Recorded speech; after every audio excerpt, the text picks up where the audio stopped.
سلام تماشابینان گرامی، خلاصه خبرهای مهم 28 ایون تاجیکستان و منطقه را از پایگاه خبری بامداد برایتان پیشکش میکنیم. شروع میکنیم از یک نگاه کوتاه به سرخط خبر مهم روز.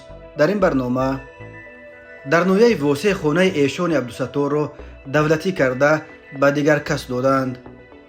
در پی عثمانزاده معاونش احمدشاه کاملزاده نیز بازداشت شده است. عصیان موسفیدان در پس پرونده غصب حکومت کی و چی می ایستد؟ بس لیکن روسیه راه خلاصی از مهاجران را یافت، آنها را به جنگ اوکراین میفرستیم. بازداشت 69 مهاجر تاجیک و ازبک و ترکمن در یک رید در ساختمان‌های ورانش. و اکنون تفصیلات خبرها. عبدالستار و سید اسحاق بابایف دو زاده نویه واسه و از مخالفین فعال حکومت کنونی تاجیکستان که چند سال باز در اروپا به سر میبرند، روز 27 ایون سال 2024 خبر دادند که مقامات نویه واسه میخواهند خانه پدری آنها را دولتی کرده به کسی دیگر بدهند.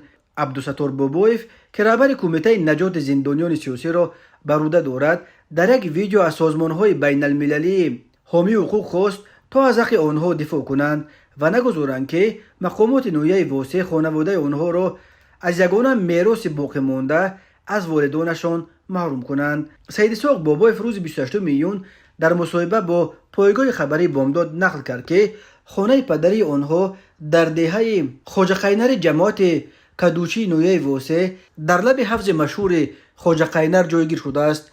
او گفت پدر آنها ایشان بابا خوجه هنوز سال 1953 این خانه را ساخته بود و در این بین خانهشان چندین بار از نوسازی شده است.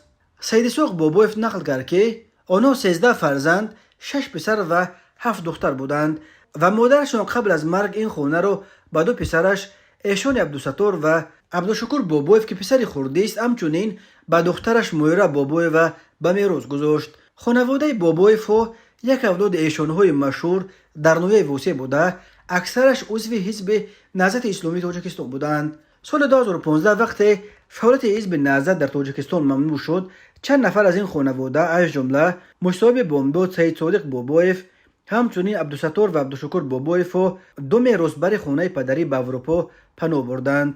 مویره بابایف و امرای شوهر و فرزندانش از همان وقت در ایران به سر میبرد. سید صادق بابایف گفت ما در خانه پدری پسرمکمون را گذاشته بودیم که زندگی کند، ولی طور درک یافتیم. اخیراً مقامات اومده او را خبردار کردند که خانه را خالی کند، چون که خانه به کسی دیگر داده می شود و صاحب نو خانه به نزدیکی کوچیده اومده به ساختمان خانه خودش در اینجا سر می کند.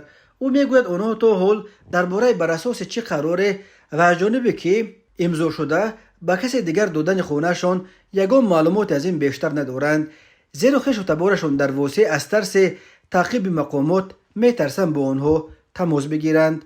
سید صادق بابایف دولتی کردن خانه پدریشان در نویه واسه را انتقام مقامات برای فعالیت‌های اپوزیسیونی او و برادرش عبدالستار بابایف به خصوص در کمیته نجات زندانیان سیاسی می‌شمارند.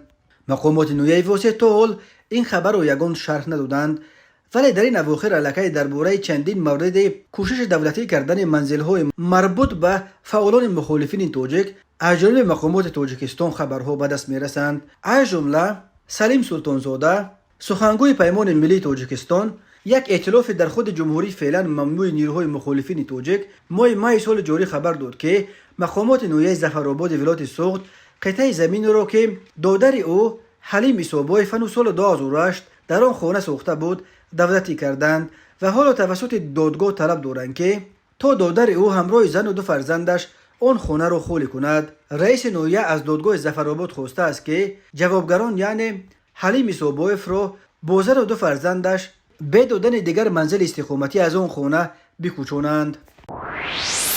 احمدشاه کاملزاده روزنامه‌نگار و معاون اول رئیس حزب دموکرات تاجیکستان بازداشت شده است. اعضای خانواده‌اش برای شرح این خبر دسترس نیستند. مقامات انتظامی رسما در این باره چیزی نمیگویند. یک منبع در مقامات انتظامی تاجیکستان به شرط ذکر نشدن نامش روز 27 ایون گفت احمدشاه کاملزاده از 15 ایون در بازداشتگاه یا سزا نگهداری می شود. وی از دادن هم به گونه جزئیات خودداری نمود. منبع دیگری نزدیک به دادستان کل تاجیکستان خبر بازداشت را تصدیق کرد و افزود روز 16 ایون در منزل احمدشاه کاملزاده کوفتکوف صورت گرفته کامپیوتر، قیدها و تلفن دوم او مصادره شدند. به گفته این منبع بازداشت کاملزاده به قضیه سید جعفر عثمانزاده وکیل پارلمان و رئیس پیشین حزب دموکرات مربوط است. منبع گفت علیه کاملزاده پرونده باز شده است ولی نمیدونند که بر اساس کدام بند قانون سید جعفر عثمانزاده رئیس سابق حزب خلقی دموکراتی و وکیل پارلمان تاجیکستان روز 12 ایون با گمان کوشش غصب حکومت بازداشت شد. داستان کل تاجیکستان یوسف رحمان روز 12 ایون در پارلمان گفت عثمانزاده در مسئله غصب حاکمیت از رهبران اپوزیسیا وعده کمک با پول و هم با ارسال بیش از 3000 جنگی انصارالله گرفته، همچنین از نماینده یک کشور خارجی برای انجام این نقشه 10 میلیون دلار پول خواسته است. در پی بازداشت عثمانزاده درباره بازجویی 10 نفر در چارچوب پرونده او و بازداشت چند تن دیگر از جمله سابق اجرا کننده وظیفه پرزیدنت و رئیس شورای عالی اسکندروف و سابق وزیر کارهای خارجه همراخان ظریفی خبرها به دست رسیدند. مقامات بازداشت آنها را نیز تا حال شرح ندادند. در اول ماه گروهی که خود را عضو حزب دموکرات تاجیکستان مینامند در جلسه عثمانزاده را برکنار و به جای شهباز ابرار روزنامه‌نگار و مالک چند رسانه چوپی را رهبر انتخاب کردند. احمدشاه کاملزاده که تا این وقت معاون عثمانزاده در حزب بود در این انجمن معاون اول شهباز ابرار انتخاب شد. به گفته یک شخص آگاه از قضیه انتظار می‌رفت که کاملزاده به جای عثمانزاده عضو مجلس نمایندگان تاجیکستان شود. احمدشاه کاملزاده در پایان سالهای 90 عضو ریاست جنبش ملی رستاخیز و سال 1992 مدیر تلویزیون تاجیکستان بود. سال 1993 همراه با چند روزنامه‌نگار دیگر تلویزیون بازداشت شد و قریب 2 سال را در زندان سپری کرد. ماه نوامبر سال 1994 در جریان مبادله اسیران بین حکومت و اتحاد نیروهای مخالفین تاجیک عوض کرده شد و به ایران رفت. پس از امضای سازشنامه صلح و تشکیل کمیسیون آشتی ملی سخنگوی این کمیسیون بود. تا سال 2011 خبرنگار صدای امریکا در تاجیکستان بود. رئیس کمیته تفتیشات روسیه الکساندر باستریکین که با موقع آشکارای ضد مهاجران نام برآورده است روز 27 میون سال 2024 در همایش بین المللی حقوقی در شهر سنت پترزبورگ اظهار داشت که مقامات روسیه با ارسال مهاجران به جنگ ضد اوکراین از این طایفه خلاص شده ایستادند. باستریکین ارسال مهاجران به اوکراین را حیله نامید که در نتیجه آن مهاجران کم کم روسیه را ترک کرده ایستادند. ما چنین یک حیله را پیدا کردیم که در نتیجه آن مهاجران کم کم روسیه را ترک کرده ایستادند. ما با اجرای طلب قانون اساسی و قانونهای ما آنهایی را که شهروندی گرفتند وادار کردیم که خود را در نهادهای حربی ثبت نام کرده در صورت ضروری در عملیات مخصوص حربی اشتراک کنند. نقل قول کرده است خبرگزاری اربکا از سخنان باستریکین در همایش پترزبورگ. مقامات روسیه با وجود به صدها هزار رسیدن شماره کشته شدگان و زخمیان مناقشه مسلحانه در اوکراین همان این مناقشه را عملیات مخصوص حربی یا اسوان نام میبرند، نه جنگ. باستریکین گفت در این امر یعنی به کمیسریات‌های حربی برای ثبت نام فرستادن مهاجران مفتشان کمیته تفتیشات نیز سهم دارند. این در حالی است که چنین کار به دایره وظیفه‌های کمیته تفتیشات نمی‌دراید. اما حتی این به نظر باستریکین هنوز کافی نیست. او خواستار کلاً عوض کردن سیاست روسیه در مسئله مهاجران شد و گفت به نظر من سیاست مهاجرت روسیه باید عوض شود و در عموم باید چنین کنند که مشکلات سیاسی، اقتصادی، ملی و دیگر مشکلات‌های خود را ما از حساب ذخیره‌های داخلی حل کنیم، نه از حساب مهاجران. مقامات حفظ حقوق روسیه در جایهای کار و جای زیست مهاجران در بازار و مسجدها، آشخانه‌های تام‌های ملی و دیگر مکان‌های تجمع مهاجران دائم رید می‌گذرانند. حالا در جریان این ریدها بیشتر مهاجران را شکار می‌کنند که تازه شهروندی روسیه گرفتند. آنها را مجبوراً به کمیسریات‌های حربی برده ثبت نام می‌کنند. به مهاجرانی که هنوز شهروندی روسیه را ندارند پیشنهاد می‌کنند که با وزارت مدافع قرارداد بسته به جنگ ضد اوکراین بروند و در عوض آن به زودی و آسان شهروند روسیه شوند. بعد شروع جنگ روسیه به ضد اوکراین پیوسته درباره به این جنگ فرستادن مهاجرانی که به جستجوی کار به روسیه آمدند خبرها به دست می‌رسند. مقامات کشورهای آسیای مرکزی شهروندان خود را به تکرار آگاه میکنند که اشتراک در جنگ اوکراین را همچون زرخریدی ارزیابی خواهند کرد که جوابگری جنایتی را در پی دارد. الکساندر باستریکین 71 سال داشته در زمان شوروی چندین سال کارمند کمسمال بود و بعدم در طول سالها در وظیفه‌های نچندان بلند کار کرده است. پرزیدنت روسیه ولادیمیر پوتین سال 2011 باستریکین را رئیس کمیته تفتیش را تعیین کرد. باستریکین پیوسته به ضد مهاجران اظهارات می‌کرد و خواستار شدیدت کردن قانون‌های مهاجرت روسیه است. او همین طرز تمام پرونده‌های مربوط به مهاجران حتی مناقشه‌های صرف معیشی بین یگان مهاجر و ساکنان محلی را زیر نظارت خود می‌گیرد و چندین بار طلب کرده است تا صداقت مهاجران صاحب شهروندی روسیه شده را به واسطه با فرستادن آنها به جنگ ضد روسیه امتحان کنند. تماشابینان عزیز، یادآور می‌شویم خلاصه مهمترین اخبار تاجیکستان را از پایگاه خبری بامداد تماشا دارید. برنامه را ادامه می‌دهیم. پرونده سید جعفر عثمانزاده وکیل پارلمان تاجیکستان و رهبر پیشین حزب دموکرات که با اتهام وزن غصب حاکمیت حبس شده است، با موج بازداشت‌های ده‌ها تن از شخصیت‌های شناخته و بازداشت چند تن آنها طوری به نظر می‌رسد به یکی از پرسر و صداترین پرونده‌های سیاسی سال‌های اخیر در کشور تبدیل می‌شود. در دایره‌های ژورنالیستی و کارشناسی با اشاره به سن و سال افرادی که در چارچوب این پرونده بازجویی یا بازداشت شدند، این قضیه را حتی عصیان مستفیدان یا عصیان نفقه‌خواران نام میبرند. در حقیقت سن اکثر متهمان و گمان برشوندگان در این پرونده حداقل از 60 بالا و برخیش حتی الکی که از سن 70 گذشتند. عمومیت دیگر آنها اکثرا از نوعی فرخور بودنشان است. برای مثال قهرمان اساسی در این پرونده سید جعفر عثمانزاده زاده نوعی فرخور و 63 سال دارد. وزیر سابق کارهای خارجی تاجیکستان ابراخان ظریفی که نیز روز 12 میلیون در یک روز با عثمانزاده دستگیر شد 75 سال دارد و نیز از فرخور است. ژورنالیست احمدشاه کاملزاده و سابق اجرا کننده وظیفه پرزیدنت تاجیکستان و رئیس شورای عالی اکبرشاه اسکندروف از فرخور نیستند، ولی سن هر دو الکی از 70 گذشته است. کاملزاده 18 دکمبر سال 1952 در دهه یخچ نویه کمسمال‌آباد، حال و نورآباد و اکبرشاه اسکندروف 1 آگوست سال 1951 در دهه کیوران نویه قلعه خم درواز به دنیا آمده است. این افراد الکی به سن رسیده بودند که از همه منصب‌های پست و بلند دولتی کنار رفته به نفقه برآمده و میبایست در حلقه فرزندان و نبیرگان دوران پیری برانند. همین پهلوی موضوع بسیاری ها را در واقع عزم تبادلات و غصب حاکمیت داشتن این شخصیت ها مشکوک می کند، خصوصا در مورد نفرانی چون ظریفی و اسکندروف که تمام طول راه زندگی آنها بیانگر صفت‌های کاملا برعکس آنها است. هم ظریفی و هم اسکندروف شخصان خیلی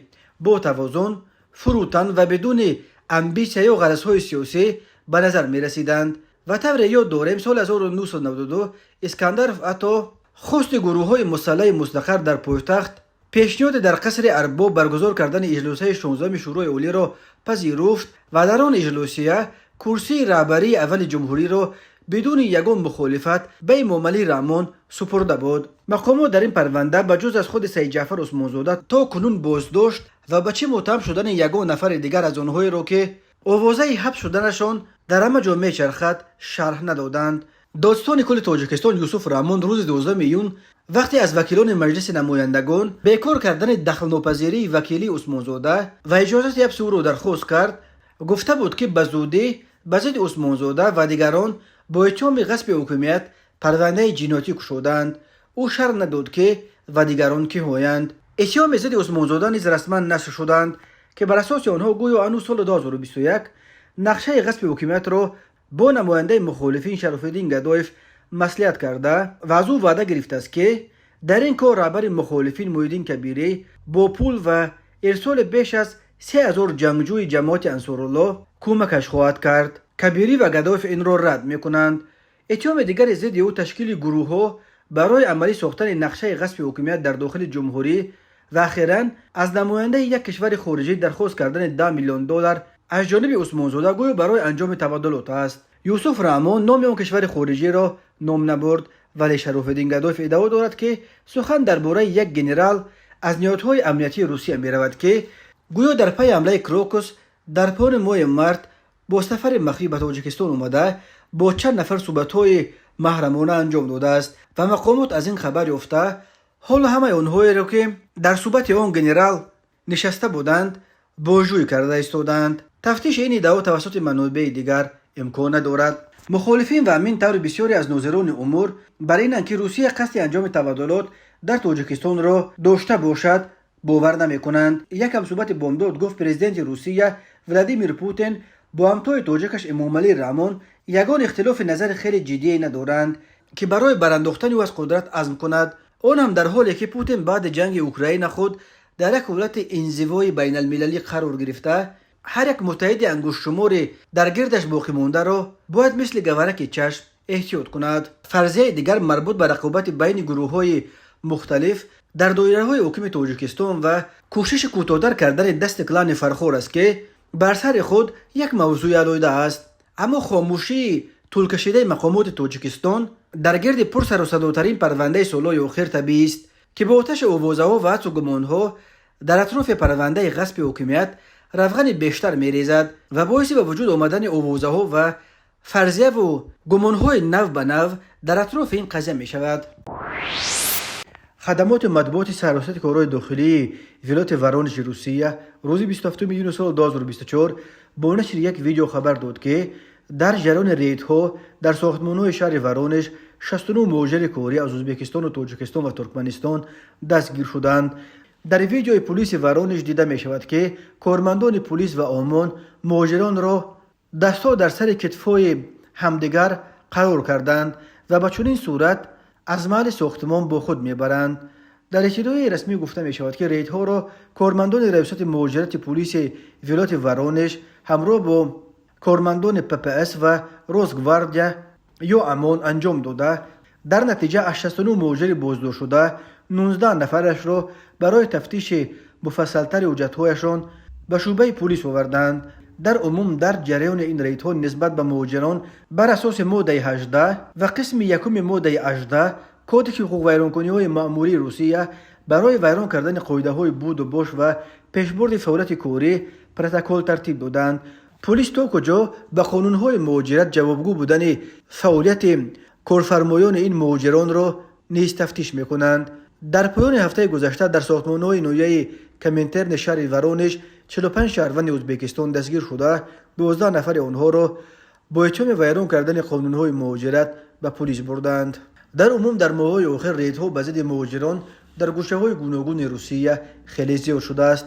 در جریان این ریدها مقامات روسیه اساساً مهاجران کاری از آسیای مرکزی اساساً از تاجیکستان، ازبکستان و قرقیزستان سه کشور اساسی تامین کننده بازار کار روسیه با نیروی کاری را دستگیر می‌کنند و تقریباً هر هفته از روسیه درباره از این کشور اخراج کردن گروه‌های نو به نو مهاجران خبرها به دست می‌رسند. تماشابینان عزیز و گرامی، این بود مرور به خلاصه چند خبر مهم امروز تاجیکستان. خبر و گزارش‌های بیشتر از تاجیکستان و درباره تاجیکستان و اطراف آن را در سامانه پایگاه خبری بامداد در این نشانه پیگیری نمایید: www.bomdad.com. خوش باشید.